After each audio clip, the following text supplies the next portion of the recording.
Hi everyone and welcome to The Recovery. This week I'm joined by Dr. Robb Kelly. Hi Rob, how's it going? Hey Tony, it's going very well indeed. Good day today. You're the first doctor we've had on the Recovery so far, and the reason I wanted to talk to you was because you're not like a normal doctor. You're not like, the little rich kid that had it all and then went off to live the dream to do a textbook treatment service as such. Yours is a much different story, and I'd like to just start at the beginning, really. Yeah, well, you're correct. I lived on a trailer park, a council estate back in England, and at the age of 9, I started drinking. I was on stage. I'm a musician by trade. That's what I've always wanted to do.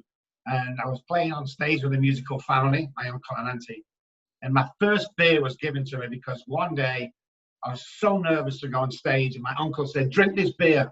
And I drank it, and oh my God, the whole world took off. Yeah. He was like, "Where's this stuff been at the age of 9? It was like mind-blowing. And all of a sudden I could play, and then later on in life, in my teens, I could speak to girls, I could get in conversations, I could be confident. And to be honest with you, the first 10 years or something, alcohol was really good to me. And then I started taking drugs, and cocaine was my deal. And I never took anything down. It was always upper for me. I always wanted to be in charge. Always wanted to know what I was doing. So I kind of got out the council estate thing because I applied for a job at a recording studio in Stockport, just outside Manchester. And it was owned by 10cc. I don't know if you remember them. No, they had a few hits. Yeah. Young for that. It was lovely, yeah. So I was a session musician there. And then out of the blue, a friend of a friend said, "Hey, there's a bass player job going at Abbey Road in London." And I'm like, wow, and I was still drinking, so full of confidence. So I went down to Abbey Road. I had 7 auditions, and every audition outside, the first audition I drank 1 beer. Then the second audition I drank 2 beers. Yeah. So by the time we got to the 7th audition, which was months later, before email, you have to receive a letter. I went in there and I was drunk as hell when I went in, but I did my session work and come out, and I got the job. Yeah. Can you believe that crap? I got the job. So, I used to do exactly the same thing whenever I had an important job coming up.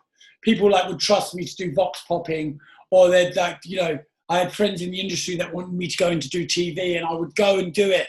And I would think, right, I'll just have a line before I go to give me the courage. And then by the time I got there, I would have had 2 grams of coke, and I would be trying to ask people why they were at this concert. And I'd be like, I just couldn't think. And every time they gave me another chance, they'd be like, "Okay, Janet Streetwater really believed in me at that point. She'd be like, "Okay, we want you to do it again. We know you can do it." And I'd fuck it up every time because, I didn't have the courage. I thought that drugs would give me that extra push. They would make me, completely, because alcohol and every other drug throughout choice always gave me the courage. But when you put such pressure on yourself and you don't have a limit, there's no way of controlling it. So you're gonna fuck up. Yeah. Fuck up every time. That's what happened. There's so many times, just like you said, so that you'd have an event or have an occasion, and I'd get down there with a strict guideline. Like, I'm just going to have 1 beer, and that is it. And I always got shit-faced every fucking time. And it used to actually blow my mind. I'm like, why can't I do this? Mm-hmm. Why can't I do this? So when I got the job at Abbey Road, it put me through college. I went to Oxford, and nobody in my family has been to college. But I'm and you'll relate to this. I'm go big or get the fuck home. Don't be messing around. Either do it or don't do it. So that's why I went to Oxford, and then I did sessions with Elton John, David Bowie, and Queen, to mention a few. And life was amazing, man. I'm telling you. I was doing the coke, I was doing the alcohol, I was getting banged every day. I mean, I was this crazy doctor that everyone sort of took the mickey out of, because it was like, you're not supposed to act like this. You're supposed to be all prim and proper. But what I found as well is I had the imposter syndrome. I don't know whether you suffered from this, Tony. From exactly the same thing. I always had. Right. When they're going to find out that it's not really me, Always. I could be on a plane flying. I share this quite a bit, like flying to LA to do a really amazing job, and the whole way on the plane, I'm thinking they're going to find out. They're going to realize I'm shit. They're going to hate my music. They're going to send me that. And that's the way my mind works. You know, today I still have those thought process all the time. But you know what? I have tools to deal with it. But we'll get to the tools later. Yeah. So I was doing what I was supposed to do. I was going to school like a good boy. I was graduated. God knows how I graduated, but I did. You know, I'm a wheeler and dealer. You know, I'm from the streets. So when I'm going to Oxford, like people who think I'm just a normal Oxford boy, I'm wheeling and dealing like crap to make sure that I get my exams done, get the test done, get the papers in. And when I left, I graduated, and my drinking was harsh. It was nothing really crazy. And then I got fired from Abbey Road for being wasted when I turned up for a session. So, and then I joined the police force for about 6 months. They fired me as well. At a telecom company, made a couple of million. So now I've got the big house. Now I've got the Porsches, the Bentleys. I've got a kid. I've got 2 kids and a wife, and everything was good. That was it. Me settled down. I mean, it was just going to be a nice homo family, and it went horribly wrong, Tony. I mean, really, sadly, horribly wrong. You know, it's written in the stars it was going to go wrong. You know, we have this stuff given to us. We work so hard to get it, and then the imposter syndrome and this low self-worth kicks in, and you know, we start to use on feeling good. You know, we use on our thoughts. You know, we don't use because we're feeling bad. We use because we use. That's the way we are. It's wired in us. It's the way we are. You know, we don't need a reason. And when life's going really well, we have to sabotage it. Yeah. Always. I don't think there's one time when I didn't, to be honest. No. It always ended up in shit heaven when I was there. So I got married, promised my wife I wouldn't ever drink again. worst 4 hours of my life, because that's all I lasted, about 4 hours. Of course. But I was coming downstairs one morning, and this is the sad part, and about 3 o'clock in the morning, I needed a drink, and you had some drink somewhere in the house. So I grabbed the bottle of it. I saw a bottle of vodka. I'm like, oh, amazing. Put it on the side. Here's the crazy part. I turned around to get a crystal glass, because I'm not drinking out the fucking bottle like any alcoholic. Yeah. I want a crystal glass. So I've got this crystal glass. I turned around, and my wife had snatched the bottle off the counter. And she said, I think you've had enough, Rob. I could have thought about that for a second. I could have thanked her. I could have gone up to bed and slept the other 3 hours. What I did is took a kitchen knife out and I stabbed her 3 times. So as she hit the floor bleeding, I called the ambulance and then I called a taxi to the airport, and I went to Spain for 3 months. Mm-hmm. And the only reason why I came back is because she promised not to press charges. Mm-hmm. And when I finally did come back, she had a suitcase packed and the 2 kids there. And she said, I'll love you till the day I die, Rob. You're not killing my kids. And she left. I got on my attorney because I got an ego like the size of nobody. Yeah. You know, I got on my attorney, said, get my kids back. I'll give you 25 grand. So the next day, he brought the kids back, and I gave him the 25 grand. And listen to this, Tony. I walked into the room. I sat them down. I was feeling so proud that I got my little kids back. And I walked into the kitchen and I thought, I'll just have 1 drink to celebrate my kids back. Just 1 drink. Yeah. 3 days later, when the police kicked the door down, the baby's not been fed or changed diapers or nappies. They served me with unfit father.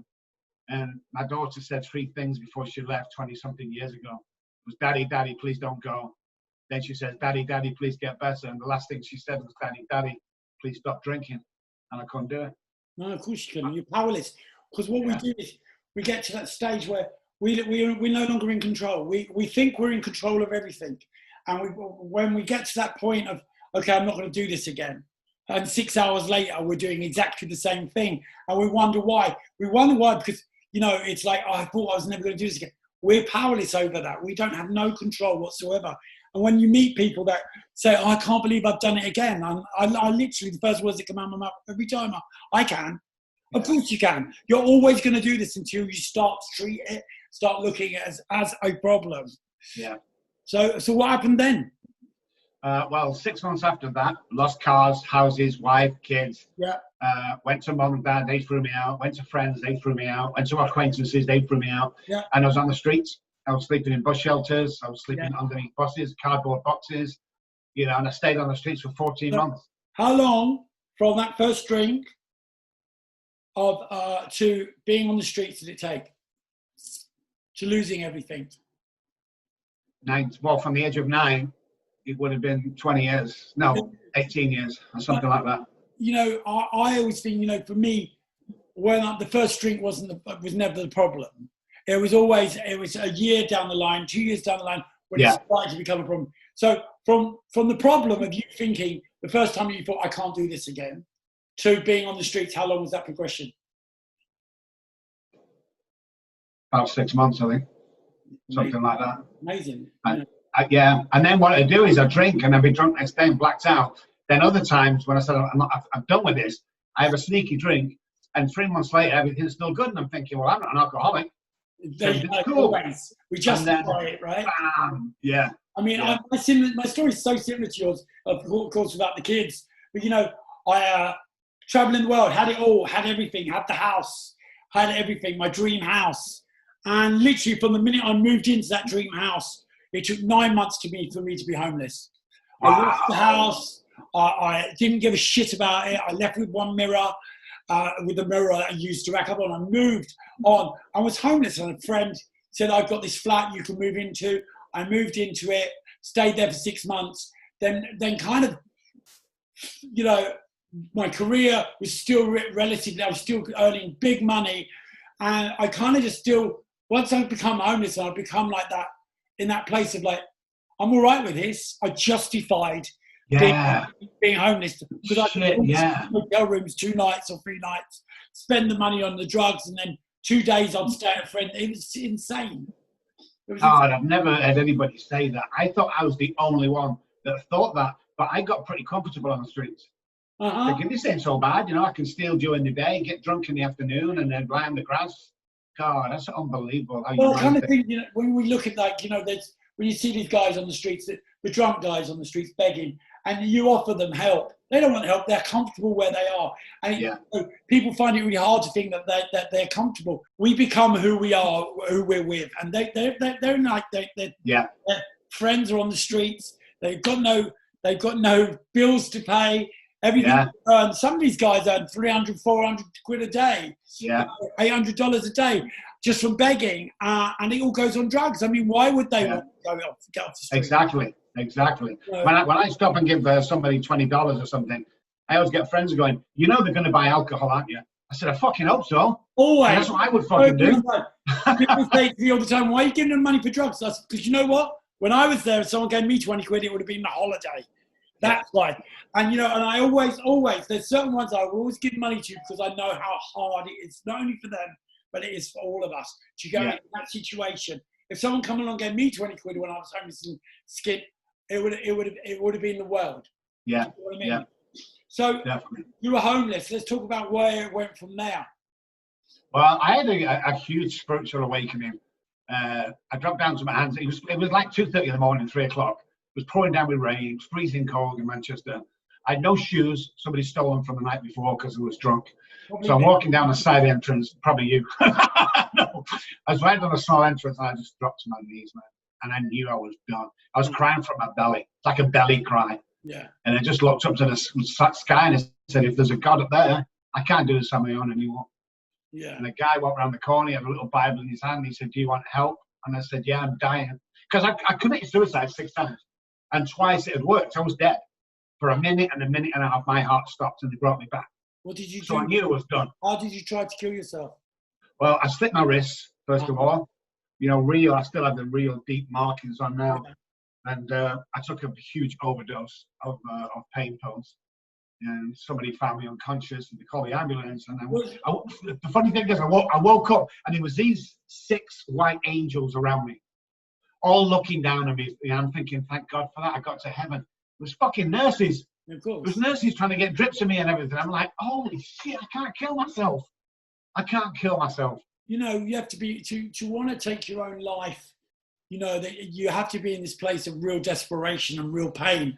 For me, I tried to, there was one night when I wanted to kill myself and I sat on Vauxhall Bridge and it was raining and I was going to jump in and I had no cigarettes and I went home to get my cigarettes and sat on the sofa and thought, actually, I'm not going to do it. But I think if I had cigarettes, I would have definitely jumped 100%. Because the process it took me from walking from Vauxhall Bridge back to my house in the rain,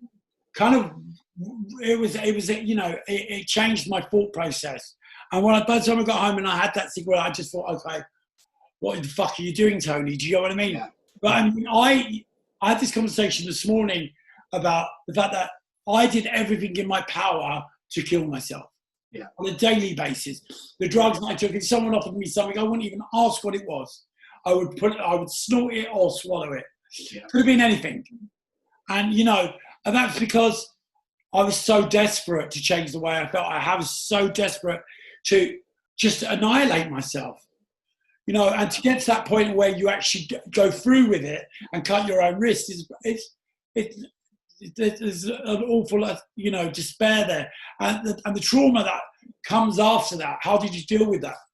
Man, I still have it today, Tony. You know, when I finally got off the streets, I went to a little bed sit or something, or a halfway house, and I just started doing my stuff, you know, working with people. And then I got back into practice, psychology. I opened a practice, but I knew there was something missing. Here's the crazy part, because Alcoholics Anonymous are great, NA is great, all of them are great, but there was something missing.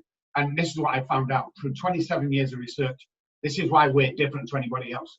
The hypothalamus at the back of the brain, it secretes into the brain the normal fight or flight for any human being. So it tells it to drink water and eat food to survive. Yeah. No one has to teach us that. That's what the brain tells us. With the alcoholic, it tells us to drink alcohol.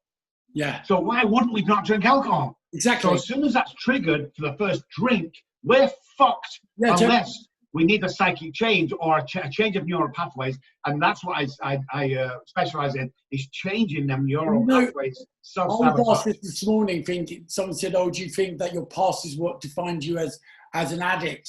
And I said, totally different. No, of course it wasn't. I was born this way. Yes. It is an hereditary disease that's handed down from my whole family, who are all way back, alcoholism, all the way through the family. And you know, I was born this way. I didn't stand a chance. And as you say, as soon as you have that first drink or drug or situation, or you know, someone shows you the right amount of love, these endorphins are released, and you can't get enough. No, you're chasing that first high. Of course you are. Chasing that first drink. And it's definitely wiring in us. And I really like the fact that you said about the neuro parts, because, you know, for me, I got clean in 2007, and for the next 3 years, I gurned constantly, because every time I went near anything that I associated with doing drugs, i.e. groups of friends, DJing, just anything in general that I associated with my drug taking, which was almost everything, I gurned. And it was about learning to change the neuropath system in my brain. So I would use the tip of my tongue as a pressure point to stop me from gurning. I still gurn today when I'm tired, when my receptors are low, or I'm really stressed. It is crazy. And that trauma from childhood follows us through to adult life. Add the alcohol, add the addicted brain, which we're born with, had any sort of problems, any sort of success. I was scared of success and scared of failure. How fucked up is that? Still am to this day. Yeah. You know, my life's really good at the moment. Work's great. You know, I built up, but I'm so fearful around it. I'm so fearful of what success brings. I'm so fearful of what failure brings. Yeah. I know as an addict, I'd rather just stay in the middle and glide. That's not how it works. No, you know what I mean? Unfortunately, you know, staying in the middle and being comfortable, nothing good comes from comfort, as we know. No. So, you know, it's about taking those risks. And as an addict, that plays fucking havoc with my head. Yeah, it does. It's like a constant battle. Not about you, Tony. It's a constant battle. The other thing is to do as well is I'm scared of going broke. And I have nightmares of going broke. And my wife grabbed me by the scruff of her neck and she says, you have $1 million in the fucking bank. Why the hell should you think you go broke, Tom? Well, Tony, I do. You know, if something happens or the fucking water heater goes and we have to replace it, 10 grand, I'm like, oh my God, have we got 10 grand? Oh my God. Life, you know, it's what with COVID and everything here and just all around the world, you know, like I suddenly stopped working, and over the last few years, I did all right, and you know, we live well, and you know, very blessed to have what I've got. But, you know, as I've not worked for 4 months, 5 months, you can see it going down. And I'm having bad dreams, I'm having nightmares, I'm cancelling this, I'm cancelling that.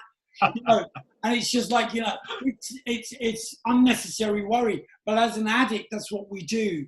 You know, I can get a brown envelope through my door. Not open it, just leave it on the side, and I will wake up at 2 a.m. in the morning, and it will go from a brown envelope to me going into prison within 3 years. Seriously, I say I'm going to prison. It's all about that, blah blah blah. They're going to lock me up. I know. I'll kill myself, and that's it. At 6 a.m., like thoughts in my mind, you should kill yourself, and then I get out of bed, and the letter's not even addressed to me. You know, that's how that process works. Because, you know, from between 2 a.m. and 6 a.m., my addict's working more than I ever do. Do you know what I mean? And my brain will catastrophize everything. Yeah. And, you know, and at 13.5 years clean, I still battle with that, but I have the tools today. I know that what it is now. I can be in it for like a couple of hours. My head will go. And then as soon as I change position, I get out of bed, that thought process is gone. Yeah. What I've learned to do now is I get up, if I'm having a thought process like that, I will come up and sit in the living room in a safe place, which I call my safe place, which is normally on the sofa looking out the window at the garden, and I come back down. And you know, it's about learning those coping mechanisms and realizing that it's not real in that sense. You know what I mean? Yeah, definitely. But fear's a big one, isn't it, for us? It really is. Yeah, it is. And I think it's always going to be there. But and there's so many different ways of dealing with it. But at the end of the day, I'm just like exactly the same as you. The brown envelope equals jail in 3 hours. Oh, that you know, and I can't open it. I do a lot better today, but it's just like that horrible pit in your stomach, Tony. So tell me what you guys at Robb Kelly Recovery Centre do. You treat addiction as the person and not as addiction. So I'd love to know what you do. Well, we're a great believer in the alcohol and drugs is just the symptom. It's not the problem. The problem is my brain. So I'm born with this brain, and it's like if I go to a sandwich shop. I said to my friend, "What do you want? I'll have a cheese sandwich." Is that it? Yeah. What do you want, Rob? Cheese sandwich, 2 packs of those, gives a bag of crisp and 2. It's the addictive brain. One's never enough. So once the understanding of that, we, using neuro-linguistic program and psychology, we will remap the neural pathways so that the self-sabotaging neural pathways, and there are billions, is my knee-jerk reaction. We can't stop it. We change that around. So self-goods, you know, self-kindness is the neural pathway that I learned. But while we're doing that, we're also looking at the behavior. We use somatic experience, which looks at the body. My body will tell me a week before I'm going to relapse what's happening. I get that gut feeling. I get tightness in the chest. And that's like alarm bells. Because my alcoholism will never come on a Monday, Tony, and go, "Hey, do you want a drink today?" Fucking never does that. It's a week or a month before when Jenny in the corner's a pain in the ass and Billy gets on my nerves and stuff. Exactly that. You know, you know, you're sitting and watching TV and think, "Oh, for fuck's sake, why am I watching this shit again?" Yes. But why? Oh, I can't listen. You hear someone talking, your partner, and you think, "Shut the fuck up" in your mind. Yes. And that's the start. That's the start of the That's whole. Here we go again, because you know, within 2 weeks later, that obsession, which overrides all other obsessions, comes on, and you know, and we just think, "Fuck, I'm in such a bad way." But you know, it's about noticing it when you get those first thoughts. You can stop it at that first thought. As we I said, timed it at like can't 7.2 control the seconds. first thought, but you can the second and the third. Yes, but once it gets to here, what we call the prefrontal cortex, done. You're done. People like me and you can. Have you ever turned back from the drive to the dealer? I've never turned back. No. I never stopped the car on the way and go, "You know something, Rob? This is not a good idea." I would argue with myself. Yeah. Oh, why are you doing this again? Why are you doing this again? And then I would think, I know why I'm doing it again, because I fucking need to do it. And that would be that process. And the only reason I would question, "Oh, why are you doing this? Why are you doing it again?" Because I always knew it wouldn't stop for 4 days. Yeah. And my biggest thing about addiction towards the end was the getting and the chasing. It was always the chasing, that I got more high off chasing it, getting it. And once I had it, I'd be like, "Oh no, you've done it again." And then I'd be off and running for 4 days. But you know, it's always about the wanting. Yeah. I remember going to a liquor store in the morning, 6 o'clock in the morning, freezing cold, t-shirt, shorts on. Yeah, always. opened the door, I walked in, I'm going into DT's, Tony, I'm fucking shaking. I give him my money, I get over the bottle and I go, all the shakes have gone, the sweating stopped. Right. It's like, and that's when I looked at it and thought, it's not the fucking alcohol, it's me. It's me that needs to change the way I think. So that's what we do. We have a 97% success rate as opposed to the Priory, which has 4%, 5%. It's like we only take on 4 people and you're mine until you recover. You're mine until you get your life back. And what we do as well is we get people the job back, we get the wife back in the house, we get the kids back. It's a huge 90-day program that's really aggressive, and make sure that we do. And we've had some great guys there that we brought back. We picked Robbie Downey Jr. up from fucking jail, and he looked at the Iron Man script in my house. 92% turnaround is a big turnaround. It's a big huge. Bonus. It's huge, yeah. Bonus. I mean, that kind of is like saying that it works completely. Do you get what I mean? Yeah. And the other 8%. I mean, if you go to treatment, when you're in treatment and there's 12 of you in a room, they will tell you very distinctively, 11 of you aren't going to make it and only one of you is. Right. Yeah, they said that to me and I was like, yeah, right. And it's kind of like, it rings true because in that treatment center, the majority of people I was in treatment with are now dead. Yeah. And it's kind of bizarre. When you're working with people, where do you stand with the 12-step concept? Well, we think that the Book of Alcoholics Anonymous, the AA book, is the best. After all the reading I've done, Tony, 20 odd years in school and colleges, studying Carl Jung, the Book of Alcoholics Anonymous is the best book on alcoholism, stroke addiction itself. Yeah. Because they were talking about a psychic change back in 1939. Well, today they call it neuroplasticity. It's undisputable. It's undisputable, that book, that book's, I'm 30, as I say, 13 years, and that's due to that book. That book, yeah. This program. Yeah. So, when anyone ever says to me, oh, AA and NA don't work, it's like, I'm like, literally, they do work.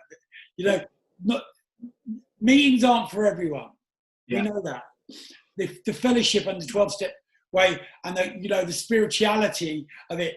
People use the word God as an excuse not to change. And, when you get that gift of desperation, you'll do anything to change, regardless of that word God being in there. That's the least of your worries. Do you know what I'm saying to you? When you need to change and you want to change, you'll go to any lengths.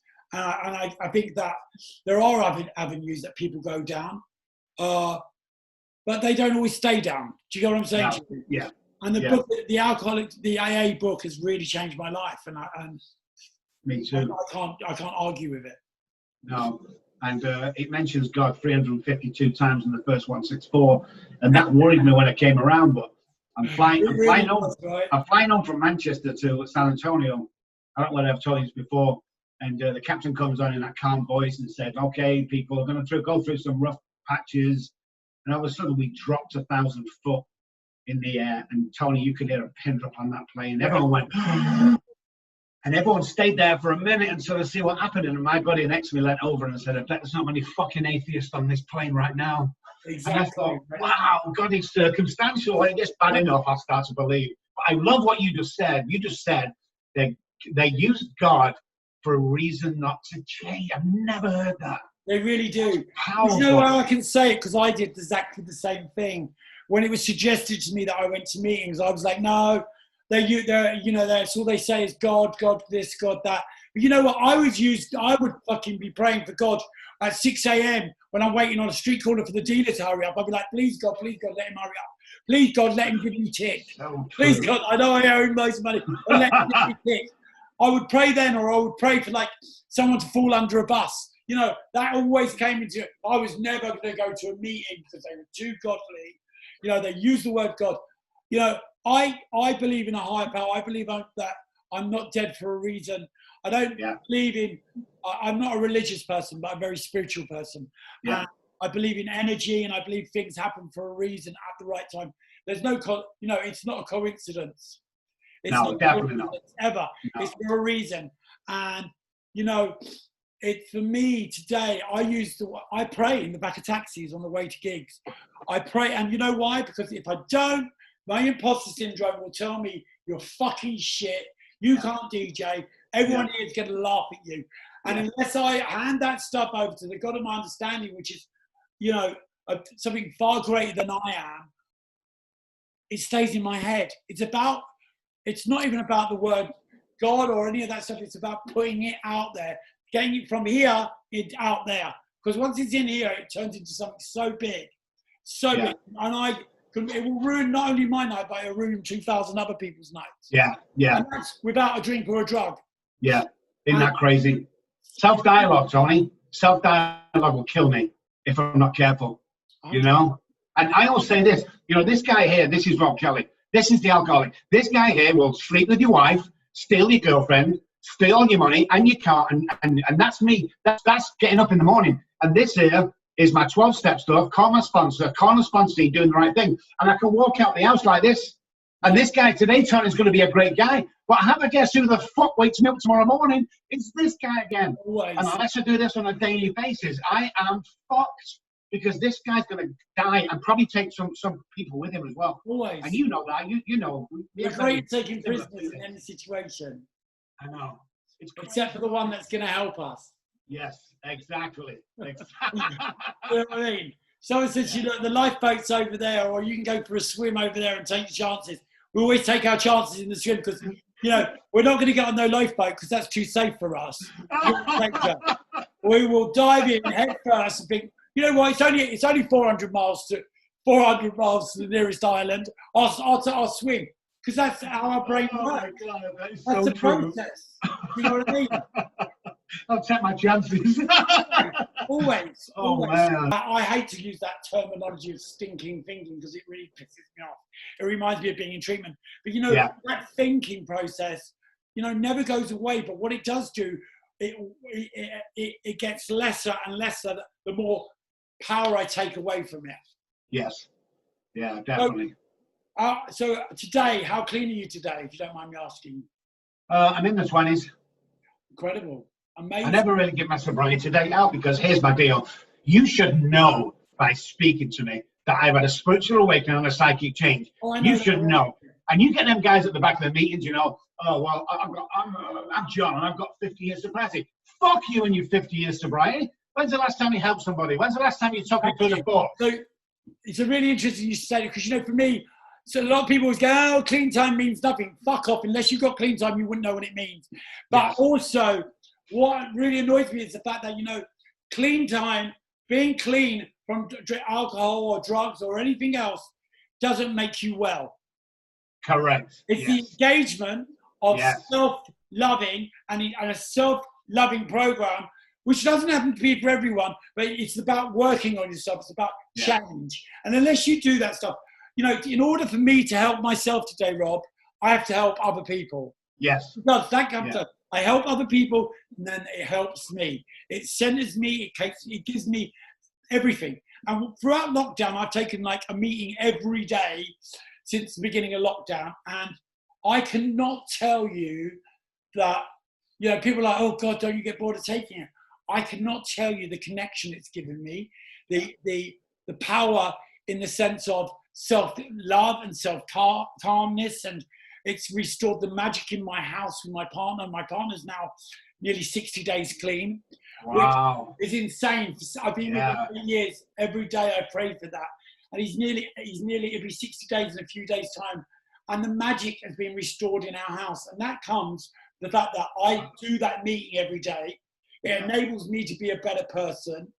It helps other people, which in order helps me. It's a selfless act. It really is. Yeah. It comes before everything else. And I think that those people who get 50 years and sit in the back of the meeting, or the ones that sit judging everybody else. Yeah. You know, because they've forgotten what the gift of desperation is. Yeah.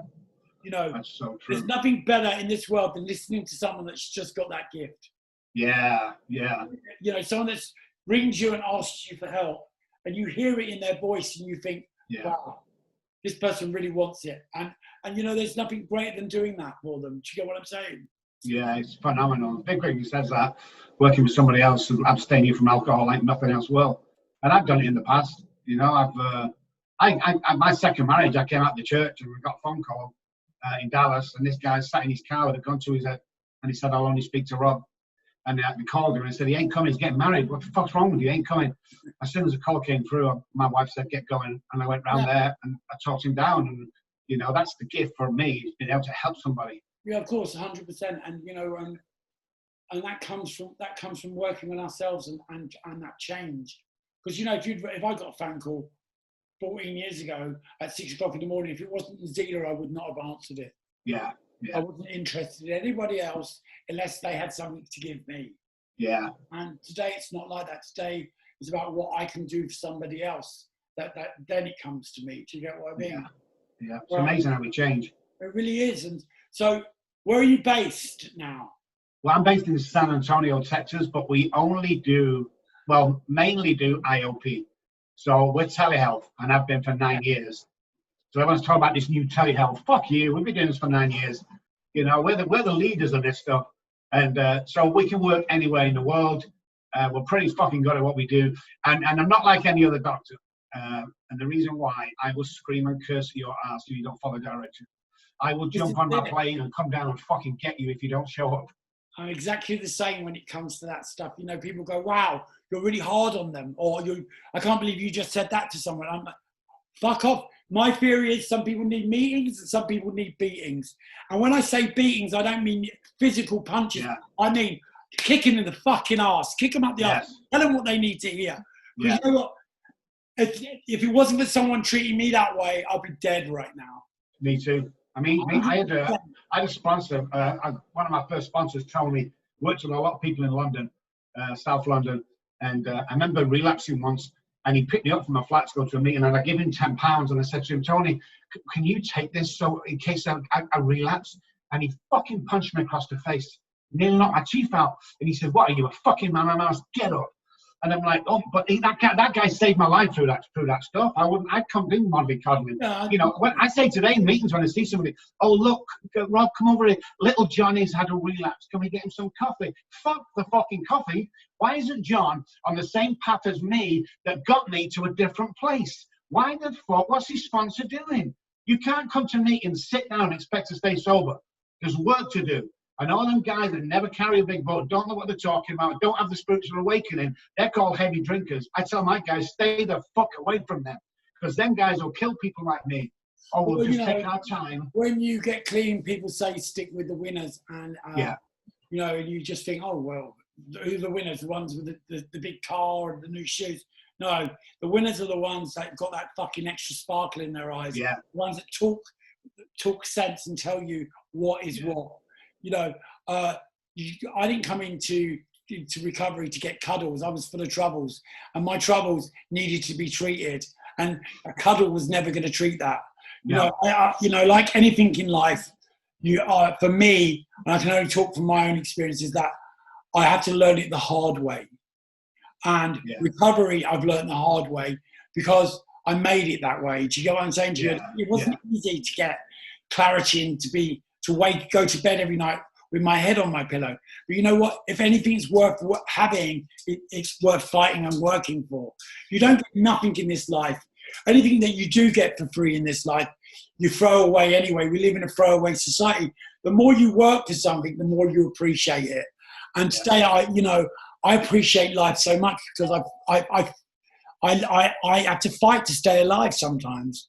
A thing happened to you last year. What was it?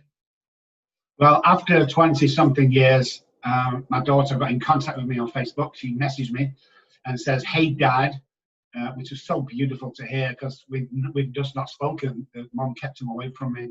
And then since then, I've been over to England for 5 or 6 times, and I've held my granddaughter.